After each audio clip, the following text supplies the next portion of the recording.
Hello and welcome to the first section of the first chapter of AP Statistics.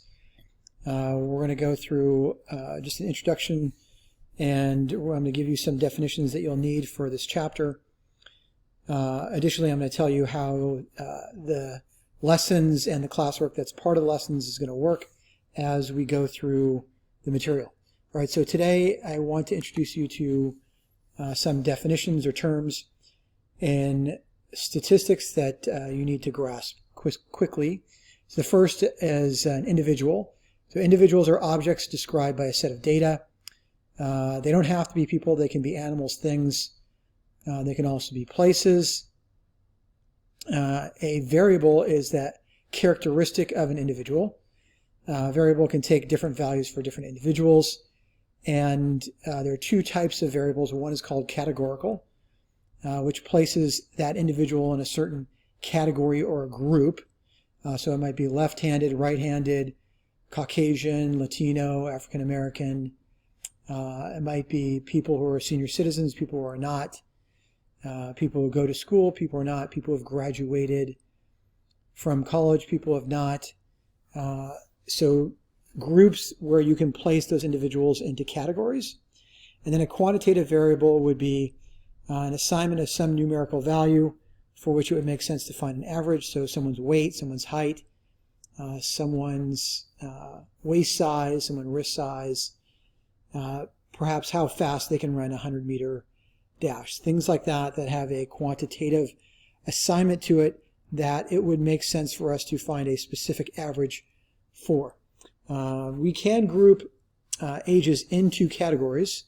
By the way, we could say this person's such and such year old, and that makes them a senior citizen. And then even though we provide with an age, provide data with an age, if we lump it into a category of a senior citizen or high school student by age group, then it becomes categorical. All right, so individuals, objects described by a set of data, two types of variables, categorical and quantitative. And let's take a look at an example.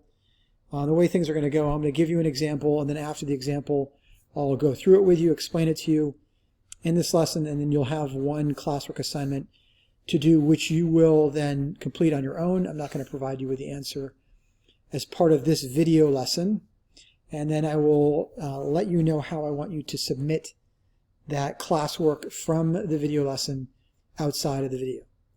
All right, so let's take a look at a set of data. This is a data for 10 school-aged individuals in Canada.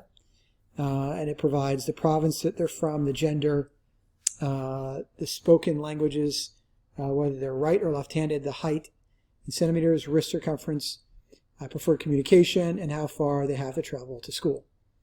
All right. So the questions are, what are the individuals in this data set, and what are the variables? Are they categorical and quantitative, and then what are the units? So take a moment to see if you can do this, and I'm going to give you the answers. You can pause here. All right, so the individuals in this data set are 10 randomly selected Canadian students. The variables there are 8 variables. Province is a category. Gender is a category. Language is a quantitative variable, and there is number 1, 2, 3 through 9. Hand is a category, right or left. Height is a quantitative variable, that's in centimeters. Wrist circumference is quantitative, that's in millimeters. The preferred communication is a categorical variable. And then the time that they travel to school is going to be quantitative, and it's going to be done in minutes. All right, so this brings us to our first classwork problem. 1.0.1, you're going to identify these in the sheet of paper that you submit to me. And I'm going to give you a similar question. Here we have a roller coaster. And then the name of the roller coaster, the type, the height, the design, speed, and the duration. And so I want you to define who the individuals are for this data set, and then what variables are measured, and then define each as categorical or quantitative, and then the specific units that are measured if it is quantitative. All right. So I'm going to give you a moment to copy this down. We're going to move on.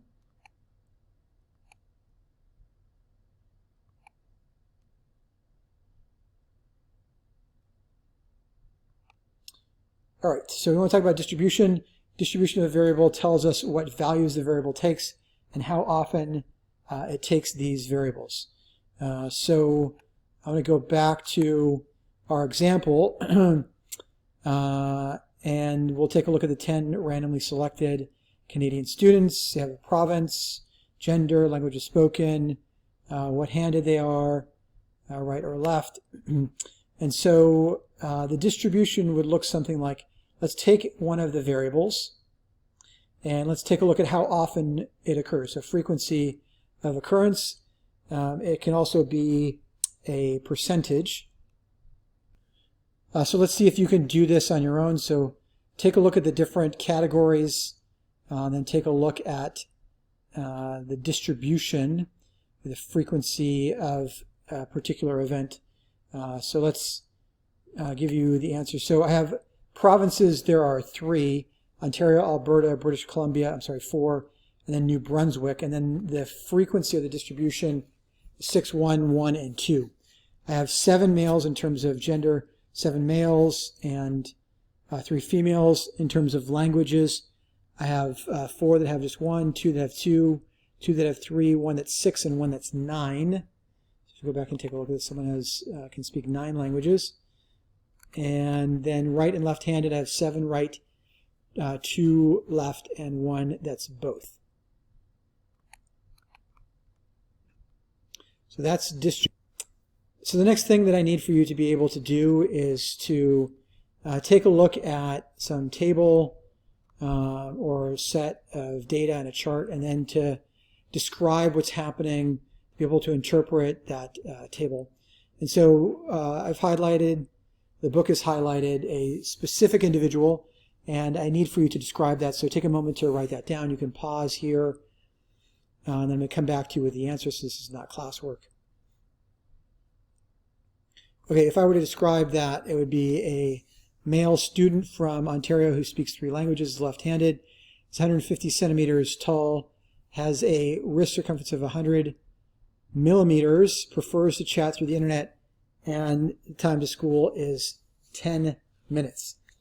So pretty straightforward. Right. Next thing that I want to talk to you about is inference, and another term that you need to know. Inference is the process of drawing conclusions or data-driven ideas from the data. And so the first, if we were to take a look at the data, what you could say is that since 7 of the 10 students were right-handed, we're going to make an inference that 70% of the Canadian population is right-handed. Then I want you to see if there are any other inferences that you can make from the set of data. So I'm going to go back and show it to you for a moment. You can pause here and let's see if you can make any other inferences. Okay, so there are probably going to be a lot of different answers.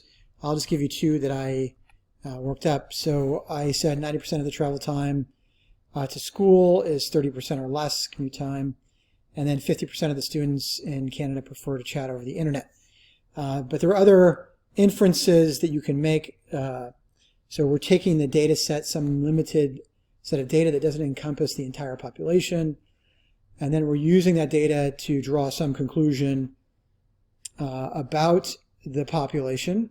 And then the process of statistics is going to be to test whether or not that conclusion is valid, or the likelihood that that conclusion is valid. All right, so I think that brings us to the end. You can join us next time when we talk about analyzing categorical data. Thanks for joining.